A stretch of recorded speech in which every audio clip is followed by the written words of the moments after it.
Assalamualaikum warahmatullahi wabarakatuh. Perkenalkan, nama saya Muhammad Fadli Hasan Kurniawan. Saya dari kelas SE 4702 dengan NIM 103022300018 dari program studi S1 Rekayasa Perangkat Lunak. Saya di sini akan menjelaskan tentang apa yang dimaksud dengan memori sekunder, lalu hard disk drive HDD, lalu SSD, optical storage, dan terakhir RAID. Baik, yang pertama saya akan menjelaskan tentang memori sekunder dalam konteks sistem komputer, serta nanti saya akan memberikan contoh-contoh dari memori sekunder itu sendiri. Memori sekunder adalah jenis penyimpanan dalam komputer yang berfungsi menyimpan data permanen bahkan ketika komputer itu dimatikan. Memori ini berbeda dari memori primer yang terdiri dari RAM, lalu digunakan untuk menyimpan data saat komputer itu beroperasi. Fungsi utama dari memori sekunder ini antara lain untuk menyimpan data permanen, lalu mempunyai kapasitas penyimpanan yang besar. Memori sekunder menyimpan sistem operasi, perangkat lunak, aplikasi, dan data pengguna.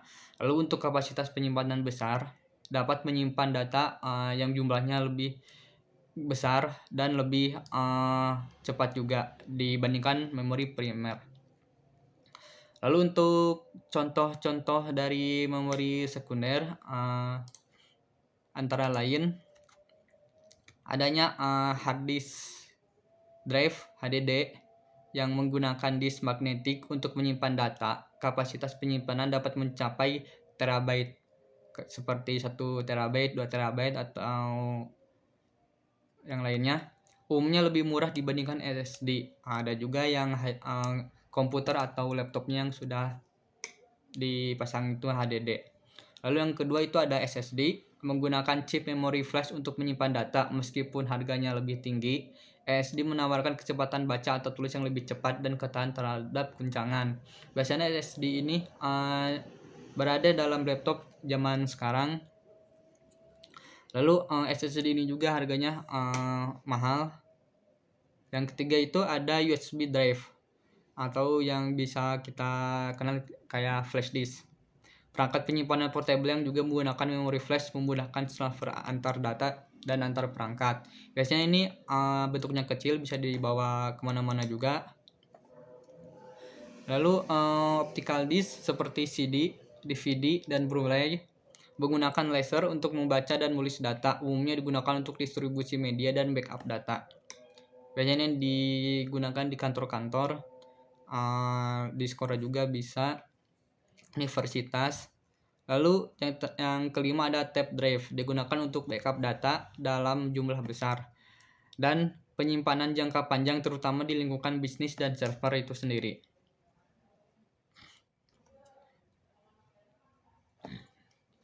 Lalu yang selanjutnya saya akan menjelaskan tentang teknologi hard disk atau HDD lebih rincinya. HDD adalah perangkat penyimpanan data yang menggunakan teknologi magnetik untuk menyimpan dan mengambil data. Data ditulis dan dibaca dengan menggunakan kepala baca tulis yang bergerak di atas plat magnetik yang berputar. Nah, komponen utamanya itu ada plat atau disk yang berputar, biasanya berwarna silver di paling atas, di mana data disimpan dalam bentuk sinyal magnetik. Kepala baca atau tulis memindahkan posisi untuk membaca dan menulis di dalam permukaan plat. Lalu yang ketiga ada spindle, motor yang berputar plat pada kecepatan tinggi, umumnya 5.400 hingga 7.200 rpm. Itu biasanya untuk membaca kecepatan penyimpanan dan tulis data. Akuator menggerakkan kepala baca atau tulis untuk mengakses bagian-bagian tertentu dari plat. Cara kerjanya, saat komputer menginginkan data, plat berputar dan kepala baca atau tulis bergerak untuk menemukan lokasi data yang diinginkan. Data dibaca dalam bentuk sinyal magnetik dan dikonversi menjadi format yang bisa dipahami oleh komputer itu sendiri. Di sini saya akan menjelaskan keunggulan dan kekurangannya. Di keunggulannya itu ada dari HDD itu kapasitas yang besar, dikenal untuk menawarkan kapasitas penyimpanan yang sangat besar dan biaya yang lebih murah dibandingkan teknologi penyimpanan lainnya. Meskipun lumayan agak lama atau berat kalau sudah dipakai lama atau dipakai untuk penyimpanan yang sudah agak penuh. Kesediaannya banyak tersedia dan cocok untuk penyimpanan data yang sebesar seperti video, gambar, dan dokumen. Tapi balik lagi, jika data besarnya sudah penuh seperti video, gambar, dan dokumen itu pun akan memengaruhi si harddisk tersebut. Kecepatan aksesnya lebih lambat, terutama untuk operasi acak karena melibatkan bagian mekanis yang bergerak. Yang kedua itu kerentanan, rentan terhadap kerusakan akibat guncangan fisik dan goresan pada plat itu sendiri. Lalu saya di sini yang ketiga itu akan menjelaskan tentang SSD. SSD adalah jenis penyimpanan yang menggunakan memori flash NAND untuk menyimpan data tanpa bagian yang bergerak, menjadikan lebih cepat dan lebih tahan lama dibandingkan HDD. Komponen utama dari SSD itu ada chip flash, tempat penyimpanan data dalam bentuk sel-sel memori. Data disimpan secara elektrik. Lalu yang kedua itu ada controller, mengelola alur data antara komputer dan chip. NAND bertanggung jawab untuk mengoptimalkan kinerja dan menjaga integritas data. Cara kerjanya, data disimpan dalam sel-sel memori yang diakses langsung oleh controller. Karena tidak ada bagian yang bergerak, proses baca atau tulis dilakukan dengan sangat cepat. Keunggulan dari SSD ini menawarkan suatu akses kecepatan transfer yang data yang lebih cepat dibandingkan hard disk. Kemudian sistem operasi dan aplikasi yang diluncurkan lebih cepat. Ketahanannya lebih tahan terhadap guncangan fisik sehingga lebih andal untuk digunakan dalam perangkat portable seperti laptop yang dibawa sehari-hari. Konsumsi energi rendah, menggunakan lebih sedikit daya yang membuat ideal untuk laptop dan perangkat mobile seperti HP atau laptop zaman sekarang. Lalu kekurangannya di biaya yang per gigabyte-nya itu lebih tinggi dari HDD itu sendiri. Lalu kehidupan sel terbatas. Meskipun teknologi semakin berkembang, chip ini memiliki keterbatasan jumlah siklus tulis. Meskipun hal ini tidak menjadi masalah untuk pengguna umum lainnya. Lalu untuk yang keempat itu ada teknologi optical storage, di mana penyimpanan optik media menyimpan yang menggunakan laser untuk membaca dan menulis data. Data disimpan dalam bentuk bit dan lens pada permukaan disk. Contohnya ada CD, compact disk. Umumnya digunakan untuk menyimpan musik dan data kapasitas sekitar 700 MB. Ini biasanya untuk penyimpanan yang dulu kayak kaset untuk lagu-lagu, terus kaset film juga zaman dulu. Lalu ada DVD, digital vertis disk, memiliki kapasitas yang lebih besar dengan CD, biasanya 4,7 GB untuk satu lapisan. Sering digunakan untuk film dan perangkat lunak. Nah, bedanya untuk DVD ini untuk seperti film series yang dulu suka dijual di pinggir jalan juga, itu memakai DVD. Lalu yang ketiga ada Blu-ray, memiliki kapasitas yang lebih besar hingga 25 GB per lapisan yang digunakan untuk video SD dan penyimpanan data. Biasanya ini sudah ada di dalam DVD juga, ada juga yang sudah di dalam komputer zaman dulu. Sebenarnya sekarang juga masih banyak dipakai juga untuk Blu-ray ini. Cara kerjanya, data ditulis dalam disk dengan membuat pola pit dan lens menggunakan laser. Saat membaca, laser mendeteksi perbedaan antara pit dan lens untuk mengkonversi kembali menjadi data digital. Keunggulannya, portabilitas, mudah dibawa, dan digunakan di berbagai perangkat. Lalu daya tahannya, jika disimpan lebih dengan baik, disk optik dapat menyimpan data selama bertahun-tahun. Ini biasanya untuk penyimpanan akun atau data pribadi. Kekurangannya, untuk kecepatan baca tulis secara umum lebih lambat dibandingkan hard disk dan SSD. Lalu kapasitasnya terbatas, meskipun bermanfaat untuk penyimpanan jangka panjang. kapasitas lebih kecil dibandingkan teknologi penyimpanan dan modern lainnya.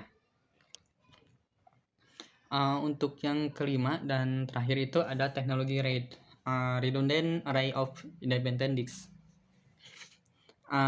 RAID sendiri di mana teknologi yang menggabungkan beberapa disk fisik ke dalam satu unit logis untuk meningkatkan keandalan dan performa atau keduanya. Untuk tipe-tipenya nanti akan saya jelaskan. Sekarang untuk keunggulan dari RAID sendiri itu menggunakan beberapa disk yang memungkinkan akses data yang lebih cepat untuk peningkatan kinerjanya yang lebih baik. Lalu keamanan datanya menjadikan perlindungan data melalui redundansi sehingga mengurangi risiko kekeringan data alias lebih aman. Kekurangannya biayanya lebih mahal dan tinggi, memerlukan beberapa disk yang meningkatkan biaya yang berlebihan. Kompleksitas, pengaturan dan pemilihan sistem RAID bisa rumit dan memerlukan pemahaman teknis yang rumit intinya. Untuk jenis-jenis RAID-nya akan jenis tipe-tipe RAID yang umum akan saya jelaskan. Yang pertama ada 7.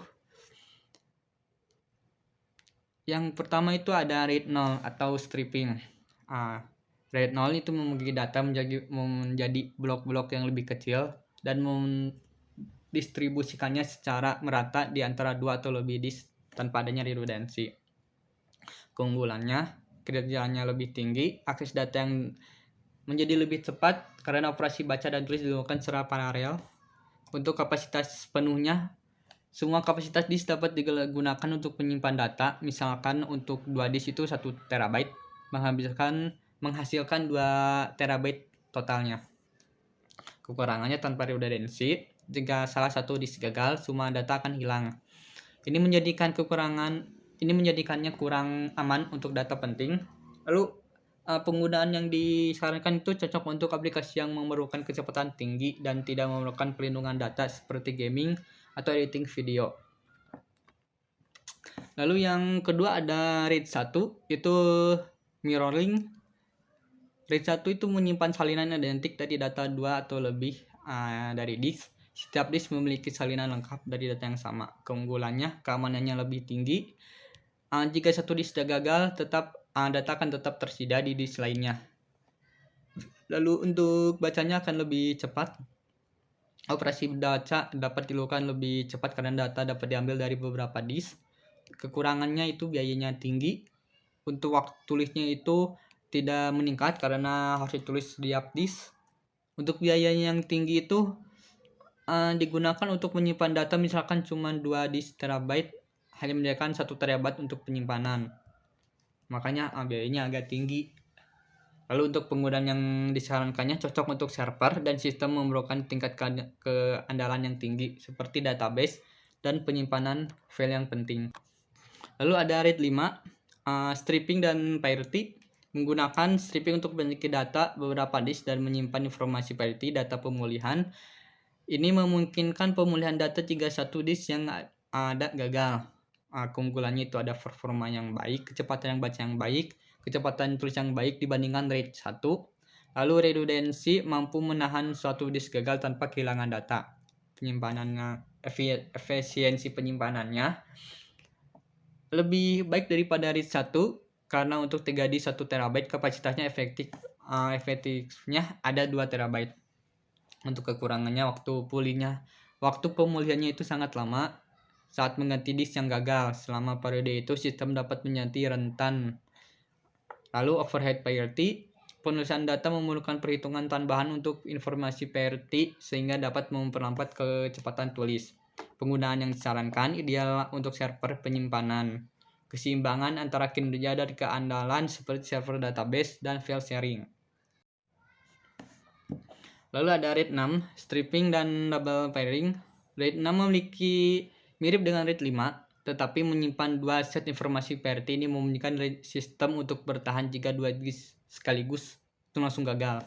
Keandalannya tinggi, mampu bertahan dari kegagalan 2 disk, menjadikan lebih aman dibandingkan RAID 5. Performanya baik, itu menawarkan kinerja baca yang baik, mirip dengan RAID 5. Kekurangannya, kapasitas efektifnya berkurang daripada RAID 5, lalu waktu penulisan yang lebih lambat. Penulisan data memerlukan perhitungan untuk 2 set priority sehingga dapat memperlambat kecepatan rilis lebih dari rate 5. Penggunaan yang disarankan itu sangat cocok untuk aplikasi yang membutuhkan tinggi keamanan data yang sangat tinggi, seperti menyimpan video berkualitas tinggi, database penting, dan backup data. Lalu yang kelima ada RAID 10, RAID 1 personal. RAID 10 menggabungkan RAID 1 dan RAID 0, ini berarti data di mirror di 2 disk dan kemudian di stripping di antara beberapa disk. Keunggulannya itu performa tinggi, memiliki kecepatan baca dan tulis yang sangat baik karena data dibaca dan ditulis secara paralel. Keamanan data tinggi, jika satu disk di setiap pasangan RAID 1 gagal, data tetap aman. Lalu kekurangannya, kapasitas efektif itu berkurang. Seperti RAID 1, hanya setengah dari total kapasitas disk yang dapat digunakan. Biayanya sangat tinggi, memerlukan setidaknya 4 disk yang meningkatkan biaya penyimpanan.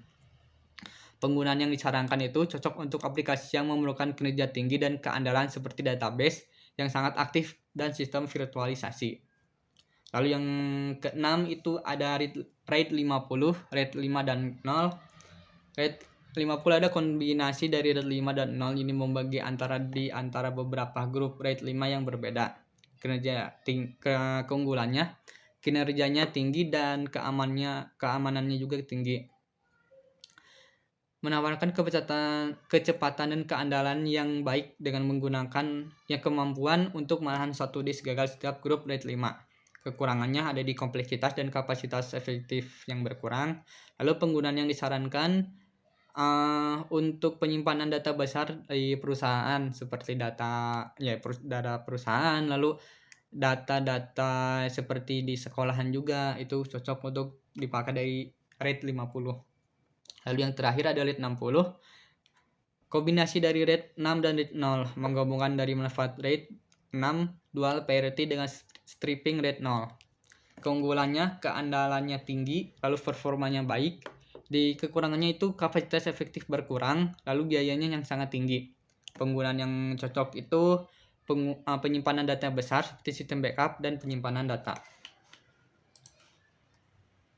Nah, paling dari saya segitu saja untuk penjelasan yang dimaksud dengan memori sekunder dalam konteks sistem komputer, lalu menjelaskan contoh-contohnya, lalu dari HDD dan SSD, lalu menjelaskan optical storage, dan terakhir menjelaskan tentang RAID dan beberapa RAID yang biasanya dipakai di dalam perusahaan atau kehidupan sehari-hari.